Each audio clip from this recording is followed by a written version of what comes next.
मृत्युंजय ठाकुरे महाप्रभु धवलेश्वराय नमो नमः। दीपं यदि परं ब्रह्म दीपं यदि जनार्दनः दीपहरतु मे पापो पूजा दीप नमस्तुते। बाबा धवलेश्वर महाप्रभु संसार सुखी रखंतु। आज शुभ गुरुवार रे समस्त श्रद्धालु भक्त मानक आशीर्वाद करंतु। समस्त श्रद्धालु भक्त मानकर मनस्कामना पूर्ण करंतु। कर्म क्षेत्रोन्नति करंतु। ग्रहरिष्ट मान खंडन करंतु। जगतर मंगल करंतु। विश्वर कल्याण करंतु। आपणकर नाम विख्यात करंतु। सेवकर डाक श्रवण करंतु।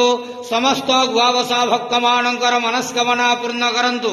महाप्रभु धवलेश्वराय नमो नमः। संसार सुखी रखंतु आनंद केवार हरि बोलो। आज शुभ गुरुवार रे समस्त श्रद्धालु भक्त मानक आशीर्वाद करंतु आनंद केवार हरि बोलो।